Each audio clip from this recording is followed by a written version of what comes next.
Adding a little bit of storytelling turns your fun playthrough into an amazing saga, but it's hard to capitalize on role-playing opportunities. I'm focusing on 5 ways you can organically include more story in your runs and improve the stories you do tell in Dwarf Fortress, though these tips also work for other similar games. The first is being willing to overlook mechanics you're familiar with to lean into the story you come up with, and give you moments where your pawns have agency and character. That dwarf didn't go insane because you didn't have enough silk to satisfy their strange mood. They did it because the diplomat refused your fortress's request for help after a brutal raid last year. Instead of getting frustrated that your pawns aren't doing what you want them to when the game's obtuse or just a little bit gamey, turn what's happening into a personality trait. This turns a frustrating delay as a dwarf refuses to go to their assigned burrow because they haven't gotten a new job yet, into them protesting the mayor's orders to evacuate the cavern, or a heroic last stand in the face of an overwhelming raid. If they eventually listen, you won't be relieved that they're finally behaving. You'll decide whether that was a fit of cowardice or a friend yelling to them that everyone's safe and that they don't have to throw their life away. Use that to inform decisions going forward.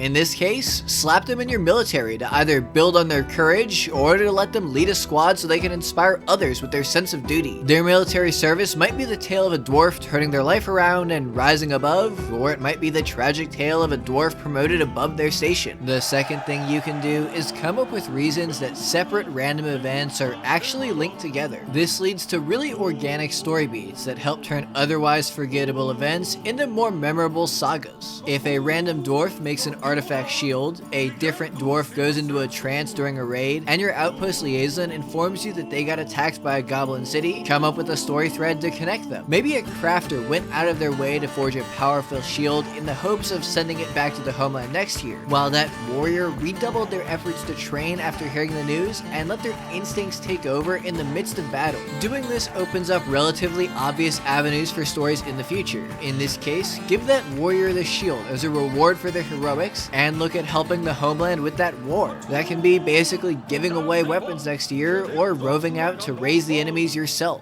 You'll find it fairly easy to come up with reasons that a few events are actually linked together, and these start some of the most organic and rewarding stories you can follow down the line. Those organic story beats also set you up really well for the third thing to focus on, which is setting goals. Giving yourself an objective, either in or out of game, in such an open-ended environment helps you stay invested in the rises and falls of your fortress. These can be overarching objectives you have before going in, where newer players may want to set simple short-term goals like survive the first 2 years or survive the first raid. More experienced players can set harder goals like building a megastructure or conquering that nearby elven empire. You can easily add an in-game lore reason for why you have to do that. Maybe you're surviving for 2 years to establish a small forward outpost that the king's army can use in their campaign. Maybe that megastructure is going to be a holy monument of sorts. Let that influence goals, like making sure you have an excess of food for the king's men, or establishing high temples for your local religions before they're actually needed. Goals can also come up naturally over time. In the last section, I mentioned the homeland being attacked as the driving force for a character's training arc and military successes. Set a goal of having them captain the sieges that raise the attacker's cities. Whatever they are,